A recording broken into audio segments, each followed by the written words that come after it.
సభల్లో వారి యొక్క సామాజిక వర్గ సభల్లో మాట్లాడినటువంటి ప్రసంగాలు మాటలు ఎందుకు మరి వాళ్ళ మీడియాలో అది బహిర్గతం అవుతుంది, ఎందుకు ఖచ్చితం అవుతలేదు? కనీసం సోషల్ మీడియాల ద్వారానైనా వాటిని వెలికితీయాలి.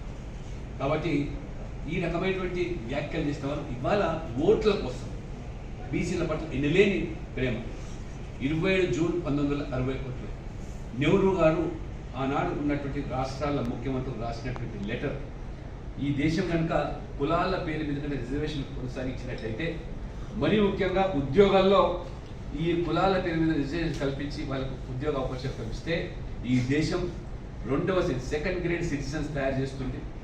ఈ దేశం సెకండ్ గ్రేడ్ దేశంగా మారుతుంది. ప్రపంచంలో మనం తలెత్తుకోలేని పరిస్థితి వస్తుంది.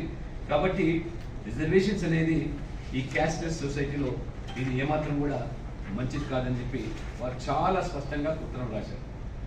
ఒక 2 విషయాలు మాత్రం చదువుతాను. The following is a text of a letter Pandit Nehru wrote to Chief Ministers on June 27, 1960. ఇది వాస్తవం, అందుకనే ఇది documentation. Emphasizing on the need for empowering backward groups by giving them access to good and technical education and not by reserving jobs based on caste and creed. They deserve help, but even so, I dislike any kind of reservations, more particularly in service. ఇది వారు చెప్పడమే కాకుండా I react strongly against anything which leads to inefficiency and second rate standards. బీసీలకు రిజర్వేషన్లు ఇస్తే second rate standards మరి మారుతాయని ఈ దేశం ఆ విధంగా I want my country to be a first class country in everything. The moment we encourage the second rate, we are lost. ఈ రకంగా 2 పేజీల ఉత్తరాలు రాసినట్టే పౌరుషము, చీము, నెత్తురు ఉన్నటువంటి ఈ వర్గాలు ఆలోచన చేయాలి. ఇది మరి మన ప్రస్తుత ముఖ్యమంత్రికి కాంగ్రెస్ DNA ఎంతుందో, మరి శరీరంలో ఎంత ఆ కాంగ్రెస్ రక్తం ఉందో తెలియదు, కానీ ఇది కాంగ్రెస్ యొక్క అధినాయకుడి యొక్క ఉత్తరం రాతపూర్వకంగా వారు రాసినట్టు ఉంటుంది ముఖ్యమంత్రులు. అందుకనే క్యాస్ట్లెస్ సొసైటీ కావాలంటే మరి ఈ రకంగా కులాల పేరు మీద రిజర్వేషన్ ఉండకూడదు అనేది వారి వాదన. ఇది దానికి కొనసాగింపుగా 17 సంవత్సరాలు ప్రధానమంత్రి, తర్వాత ఇందిరాగాంధీ ప్రధానమంత్రి అయింది. ఇది బుట్టదాఖలు చేశారు. has not been published, not debated, not discussed. ఆ రకంగా చెత్తబుట్టలు పడేశారు కలేక్టర్ కమిషన్. అంటే అంబేద్కర్ గారి యొక్క ఆవేదన ఏ రకంగా మరి చెత్తబుట్ట పాలైందో మీరు అర్థం చేస్తారు. తర్వాత ఇందిరాగాంధీ వచ్చిన తర్వాత కూడా మరి కమిషన్ ఏది కూడా ఏర్పాటు చేయలేదు. వారు 16 సంవత్సరాలు వారు ప్రధానమంత్రిగా ఉన్నారు. మధ్యలో మొరార్జీ దేశాయ్ ప్రైమ్ మినిస్టర్ అయినప్పుడు జనతా పార్టీ అన్ని పార్టీలు కలిసి ఏర్పాటు చేసినప్పుడు ఈ మండల్ కమిషన్ వారు ఏర్పాటు చేశారు. బీసీల యొక్క అభ్యున్నతి కోసం, వాళ్ళ సంక్షేమం కోసం, అభివృద్ధి కోసం మండల్ కమిషన్ వారు 78లో వారు కమిటీ వేసి సిఫార్సు చేస్తే దురదృష్టవశాత్తు 80లో ఆ ప్రభుత్వం పడిపోవడం, మొరార్జీ దేశాయ్ గారు ఆ ప్రతిని రాష్ట్రపతికి అందించిన సందర్భంలో మొత్తం ఆ ప్రభుత్వమే కుప్పకూలిపోయింది. బీసీలంతా కూడా ఈ దేశ మూలవాసం. ఇవాళ దేశం నడుస్తుందంటే బీసీలు ఇరుసుగా ఉన్నందుకే నడుస్తున్నది. బీసీలు అంటే ఉత్పత్తి కులాలు, సేవా కులాలు. ఈ దేశ సంపదను పెంచేటోళ్ళు, దేశ సంపదను పంచేటోళ్ళు. ఇవాళ బీసీలు లేని ఊరు లేదు, బీసీ లేని ఉత్పత్తి లేదు, బీసీ లేని ఉద్యమాలు లేవు. తెలంగాణలో సాయుధ రైతాంగ పోరాటం అంటారు చాలా మంది, కాదు. తెలంగాణ సాయుధ వ్యక్తి విముక్తి పోరాటం, వ్యక్తి చాకరీకి వ్యతిరేకంగా తెలంగాణలో ఉద్యమమైంది. దొడ్డి మల్లయ్య నాయకుడిగా సాకలైలమ్మ, పైండ్ల యాదగిరి ఇట్లాంటి వాళ్ళు చాలా మంది బీసీలు విష్ణు రామచంద్రెడ్డి గడిలో వ్యక్తి పనులు చేయాలి. పద్మశాలి అయితే వ్యక్తి బట్టలు ఇవ్వాలి, రజకులైతే వ్యక్తి బట్టలు పిండేసేయాలి. ఇలా అనేక సేవలు బీసీ కులాలు చేయాలి. ఆ వ్యక్తికి వ్యతిరేకంగా మొట్టమొదటిగా కడివెలలో తిరుగుబాటు వచ్చింది. అది దొడ్డి మల్లయ్య నాయకత్వంలో. ఆ ఉద్యమంలో దొడ్డి కొమరయ్య వాళ్ళ తమ్ముడు తొలి అమరుడైంది. అయితే అప్పటి వరకు జాగీర్దారులు, జమీందారుల దగ్గర కొంతమంది కౌలు రైతులు ఉండేవి, ఇప్పుడు ఉన్నటువంటి కౌలు రైతులు. అప్పుడు చాలా మంది అప్పటికి ఉన్నటువంటి పటేళ్ళు వాళ్ళ రెడ్లను పిలుస్తున్నాం. వాళ్ళు జమీందారులు దగ్గర భూమి కౌలు తీసుకొని దున్నేవాడికే భూమి కావాలి అనే నినాదం, అంటే కౌలుదారులకు భూమి కావాలి అనేటువంటి నినాదం అట్లా వచ్చింది. భారతదేశంలో మొట్టమొదటి ఒక విప్లవాత్మకమైన ఉద్యమం ఏంటంటే అది తెలంగాణ విముక్తి సాయుధ పోరాటం. ఆ పోరాటంలో బీసీల పాల్గొన్నది, బీసీల ఉద్యమానికి నాయకత్వం వహించింది. కాకపోతే మధ్యలో కొంతమంది హైజాక్ చేసుకపోయిండ్రు. ఇది ఒక అంశం. రెండోది, కులం అనేది ఈ దేశంలో ఒక సామాజిక వాస్తవం. మనం ఒప్పుకున్నా ఒప్పుకోకపోయినా, మనకి ఇష్టమున్నా లేకపోయినా ఏదో ఒక కులంలో పుట్టాల్సిందే. ఆ పుట్టుక మన ఇష్ట ప్రకారం జరగదు. మనకి ఎంత ప్రతిభాత్పత్తులు ఉన్నా, వాళ్ళు ఎంతమంది జర్నలిస్టులు కాగలిగినామంటే తరతరాలుగా చదువుకున్న వాళ్ళతో పోటీ పడి వాళ్ళకి ధీటుగా ఇంకొక అడుగు ముందుకే వేసి మనం మన ప్రతిభాత్పత్తులు చాటుకుంటున్నాం కంటే వాళ్ళు మన జర్నలిజంలో నిలదొక్కున్నాం. ఒకనాడు జర్నలిజం అనేది కేవలం కొద్ది మంది, పిడికెట్ మంది ఒక వాళ్ళ జాగ్రత్తగా ఉండేది. అట్లాంటి పరిస్థితులలో పత్రికలు కానీ మీడియా సంస్థలు కానీ అన్ని ఆధిపత్య అగ్రకులాల చేతుల్లోనే ఉన్నాయి. మన బీసీల కంటే చెప్పుకోదక మీడియా లేదు, న్యూస్ పేపర్ లేదు, తర్వాత టీవీ ఛానల్ కూడా లేదు.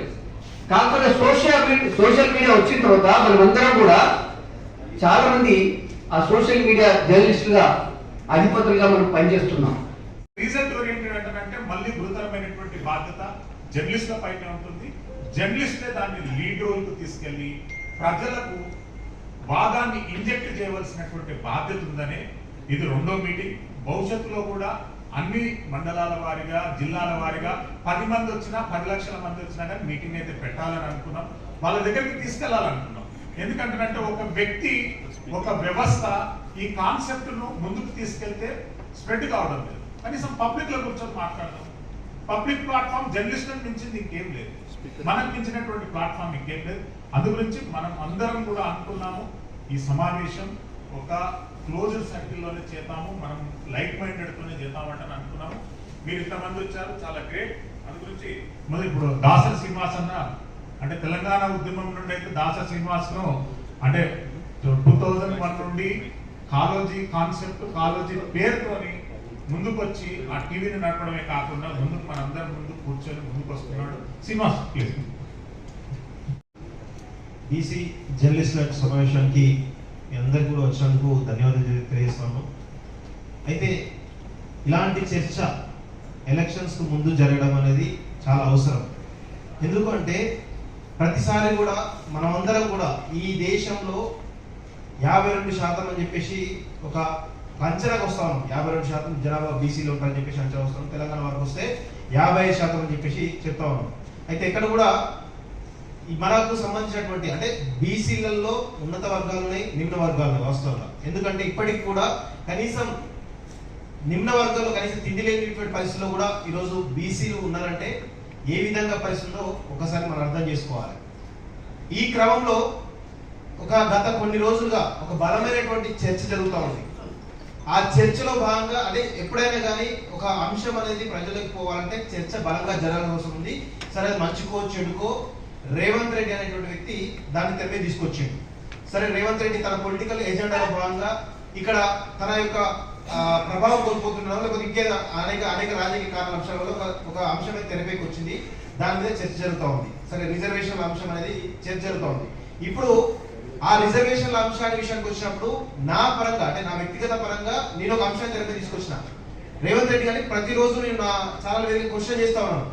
మీరు రిజర్వేషన్ల గురించి చాలా అంశాలు చెప్తా ఉన్నారు కదా, మీరు మీ క్యాబినెట్ లో అగ్రవర్ణాలు ఎంతమంది ఉన్నారు, బీసీలు ఎంతమంది ఉన్నారు, అదేవిధంగా దళితులు ఎంతమంది ఉన్నారు, అదేవిధంగా ఆదివాసులుగా లంబాడీలు ఎంతమంది ఉన్నారు, ఒక్కసారి మీరు ఆలోచన చేసుకోండి రేవంత్ రెడ్డి గారు. ఒకసారి మీరు ఆ కామెంట్ చేసినప్పుడు మీ యొక్క క్యాబినెట్ లో కానీ మీ యొక్క ఎమ్మెల్యేలో కానీ కార్పొరేషన్ చైర్మన్ లో కానీ లేకపోతే ఎంపీల విషయంలో కానీ లేకపోతే ఇవన్నీ పక్కన పెడితే అడ్మినిస్ట్రేటివ్ ఏవైతే కీ పొజిషన్స్ అవుతున్నాయో ఆ అంశాల పరంగా మనం తీసుకున్నట్లయితే ఏ విధంగా మీరు బీసీలకు తీవ్రమైన అన్యాయం చేస్తున్నారో ఒకసారి అర్థం చేసుకోవాలని చెప్పేసి చాలా ఫెరోషియస్ గా చాలా గట్టిగా నేను మాట్లాడగలుగుతున్నాను. అయితే ఎందుకు మాట్లాడుతున్నాను అంటే ఖచ్చితంగా ఈరోజు నేను ఒక మాట చెప్తున్నానంటే ఆ మాటలో ఎంతో కొంత నేను నిజాయితీగా నేను ఈరోజు నడవాల్సిన అవసరం ఉంటుంది. కానీ నేను ఆ దిశలో నడవకుండా, ఆ దిశలో నేను బీసీలకు న్యాయం చేయకుండా, ఆ దిశలో బీసీల ఎదుగుదలను నేను పట్టించుకోకుండా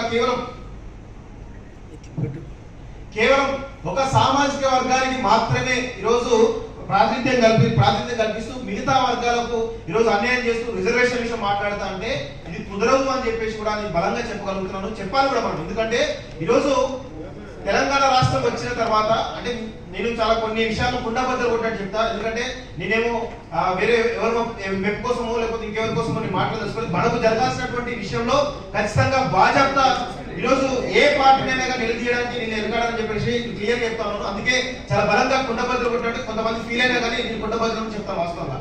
ఎందుకు అంటే తెలంగాణ వచ్చిన తర్వాత తెలంగాణ రాష్ట్రం అనేది ఈ ప్రపంచానికే ఉద్యమాలు నేర్పినటువంటి గడ్డ మన తెలంగాణ గడ్డ. ఉద్యమాలు జరిగినాయి, వందే మాతరం ఉద్యమాలు జరిగినాయి. ఆఖరికి మన తెలంగాణ ఉద్యమాలు కూడా ఈరోజు ఇక్కడ సక్సెస్ఫుల్ గా జరిగి ఈ ప్రపంచానికి తెలంగాణ రాష్ట్రం ఆదర్శంగా నిలిచింది అంటే దానికి కారణం ఇక్కడ ఉన్నటువంటి చైతన్యమే మనం చెప్పొచ్చు. ఎందుకంటే రైతాంగ సాయుధ పోరాటం నుంచి మొదలు పెట్టుకుంటే తెలంగాణ ఉద్యమం వరకు అనేక పోరాటాలు, వర్గ పోరాటాలు, అనేక పోరాటాలు ఈ తెలంగాణలో జరిగినాయి. అయితే ఈ కోణంలో మనం తెలంగాణ అనే రాష్ట్రంలో వచ్చినప్పుడు మేమందరం కూడా అనేక జీవితాలను త్యాగం చేసి కూడా అనేక అభివృద్ధి అంటే అనేక మనకు వ్యక్తిగతంగా సంబంధించినటువంటి అభివృద్ధి కూడా త్యాగం చేసి ఈరోజు పర్సనల్ లైఫ్ త్యాగం చేసి తెలంగాణ రాష్ట్రం తెచ్చుకున్నాం. ఆ తెలంగాణ రాష్ట్రం తెచ్చుకున్నటువంటి క్రమంలో ఎక్కడ కూడా మా సామాజిక వర్గానికి న్యాయం జరుగుతుందో లేకపోతే ఇంకెవరికో న్యాయం జరుగుతుందో కాకుండా ఇక్కడ తెలంగాణ రాష్ట్రం వస్తే సబ్బండ వర్గాలు ఈరోజు సబ్బండ వర్గాలు కూడా ఈరోజు అభివృద్ధి చెందారు ఒకే ఒక ఉద్దేశంతో మనం తెలంగాణ రాష్ట్ర సాధనలో ముఖ్యంగా బీసీలు, ఎస్సీలు, ఎస్టీలు అందరూ కూడా కలిసి పెద్ద ఎత్తున త్యాగాలు చేసి తెలంగాణ తెచ్చుకుంటే 2014లో కేసీఆర్ ఈరోజు సామాజిక న్యాయం పేరిట కావచ్చు తెలంగాణ పేరిట ఈరోజు ముఖ్యమంత్రిగా అయ్యి తన కుటుంబానికి తన సామాజిక వర్గానికి ఈరోజు పెద్దపీట వేసి ఈరోజు ఇంకొక సామాజిక వర్గం నుంచి అంటే రెడ్డి సామాజిక వర్గం నుంచి తనకు పెద్ద ఎత్తున ఈరోజు దెబ్బ ఉంటుంది కాబట్టి పెద్ద ఎత్తున తనకు ఇబ్బంది ఉంటుంది కాబట్టి ఆ సామాజిక వర్గానికి పెద్దపీట వేసి కేవలం ఈరోజు ఒక 2 వర్గాల మధ్యనే ఈరోజు తెలంగాణ రాష్ట్రం 10 సంవత్సరాలు కొనసాగింది. ఇప్పుడు సరే ఆ కేసీఆర్ ను మనకు న్యాయం చేయలేదను లేకపోతే అవినీతి చేసిండను లేదా పలు కారణాల వల్ల ఒకటే ఒక నినాదంతో కేసీఆర్ ను గద్దెదించాలి నినాదంతో ఈరోజు రేవంత్ రెడ్డి ఏదో చేస్తారని మనం ఓట్లేదు వాస్తవంగా, మనం ఆయన తీసుకురాలేదు వాస్తవంగా అధికారులకి. కేవలం కేసీఆర్ మీద ఉన్నటువంటి ఒక వ్యతిరేకతతోటి కేసీఆర్ చేసినటువంటి ఒక నీచమైన పనుల వల్ల మనం రేవంత్ రెడ్డి తీసుకొచ్చినాం. రేవంత్ రెడ్డి ఇప్పుడు ఏం చేస్తా ఉన్నాడు, అన్ని విషయాలు గుర్తుపెట్టుకోండి. ఐఏఎస్, ఐపీఎస్, తన అడ్మినిస్ట్రేటివ్ సర్వీసెస్ ఏవైతే వాటన్నిటిలో కూడా కేవలం రెడ్డిలో పెట్టుకున్నాడు. ఇది మొన్న కార్పొరేషన్ చైర్మన్ విషయానికి వచ్చినట్లయితే మెజారిటీ రేటు 33 ప్రకటిస్తే దాంట్లో 17 మంది రెడ్డి ఉన్నారు. అదేవిధంగా మొన్న ఎంపీ సీట్లలో కూడా మీరు మెజారిటీ చూడండి, 7 ఎంపీ సీట్లు ఇవ్వడం జరిగింది రెడ్లకు. అదేవిధంగా వెలమలకు 1, అదేవిధంగా ఈరోజు కమ్మలకు 1 ఇవ్వడం జరిగింది. బీసీలకు 3 సీట్లు ఇచ్చి చెప్తా ఉన్నాడు. జహీరాబాద్ లో ఖచ్చితంగా బీసీలకు ఇవ్వాల్సిన బీసీ సీట్ అని చెప్పి అనుకుందాం. ఈరోజు మెదక్ కానీ ఈరోజు సికింద్రాబాద్ లో చాలా దుర్మార్గమైన విషయం ఏంటంటే ఆల్రెడీ ఒక ఉన్నటువంటి ఎమ్మెల్యే ఖైరతాబాద్ ఎమ్మెల్యే ఉన్నటువంటి దానం నాగేందర్ ను ఈరోజు సికింద్రాబాద్ ఎంపీగా పోటీ చేస్తుంది. అది కూడా బీసీ సీట్ కింద లెక్క రాదు వాస్తవంగా. సరే ఆయన గెలిచినా గెలవకుండా ఒక బీసీలకు ఈరోజు రాదనే విషయం గుర్తుపెట్టుకోవాలి. ఈరోజు మెదక్ అనేటువంటి దాన్ని ఒక్కటి మాత్రం ఇచ్చేసి ఒక బీసీలకు ఇచ్చామనేటువంటి బూచి మాత్రం చూపించిన ప్రయత్నం జరుగుతా ఉంది వాస్తవంగా. సో అంటే ఎంపీల విషయంలో అన్యాయం జరిగింది. అసెంబ్లీ ఎన్నికల విషయంలో ఇంకా దుర్మార్గం విషయం ఏంటంటే 19 సీట్లు కూడా ఇవ్వడానికి పరిస్థితి పడుతుంది. అది కూడా ఈరోజు మెజారిటీగా గెలిచే సీట్లు ఇవ్వకుండా ఓడిపోయే సీట్లు ఇచ్చేసి ఈరోజు చాలా దుర్మార్గమైన విషయం ఈరోజు రేవంత్ రెడ్డి వర్గం చేసినది చాలా స్పష్టంగా చెప్పగలగాలి మనం. ఆ యొక్క సామాజిక వర్గం బలంగా ముందుకు పోతుంది. ఎందుకు ఒకటి చెప్తా, గత 10 సంవత్సరాలలో తమ ప్రాబల్యం కోల్పోయినటువంటి వెలమలు గత 10 సంవత్సరాలలో మీరు చూడండి ఎంత పెద్ద ఎత్తున అభివృద్ధి చెందిందో ఒక్కసారి ఆలోచించండి. కేసీఆర్ ఒకటి అభివృద్ధి చెందలేదు. వెలమ సామాజిక వర్గం సంబంధించినటువంటి దాదాపు 75 to 80% ఈరోజు వెలమ సామాజిక వర్గం ఆర్థికంగా, సామాజికంగా, ఉద్యోగపరంగా, రాజకీయంగా అన్ని రంగాల్లో అభివృద్ధి చెందినది వాస్తవం. అదే విధంగా ఇప్పుడు కూడా రెడ్లు సామాజిక వర్గం ఈరోజు అధికారం ఉంది కాబట్టి పూర్తి స్థాయిలో రెడ్లందరూ కూడా ఈరోజు మళ్ళా తమ కోల్పోయిన ప్రభావాన్ని మళ్ళీ తీసుకొచ్చేసి సామాజికంగా, ఆర్థికంగా, రాజకీయంగా, ఉద్యోగపరంగా అన్ని రంగాల్లో కూడా వాళ్ళ అభివృద్ధి చెందుతున్నారా కాదా. సో అందుకే నేను చెప్తాను, బీసీలో ఉన్నటువంటి మనకు చాలా కులాలు ఉంటాయి, 130 140 కులాలు ఉంటాయి వాస్తవంగా. సో దానిలో భాగంగా మనందరికీ కూడా ఒక రిప్రజెంటేషన్ ఉండాలి. ఒక చాకలికి ఉండాలి, ఒక మంగలికి ఉండాలి, ఒక పద్మశాలికి ఉండాలి, ఒక మున్నూరు కాపు ఉండాలి, ఒక గౌడకు ఉండాలి, ఒక యాదవులకు ఉండాలి. అన్ని వర్గాలకు కూడా రిప్రజెంటేషన్ ఉంటే ఆయా వర్గాలకు సంబంధించినటువంటి సమస్యలు ఆ కులానికి సంబంధించిన ప్రతినిధులు వాళ్ళకి తెలుస్తాయి.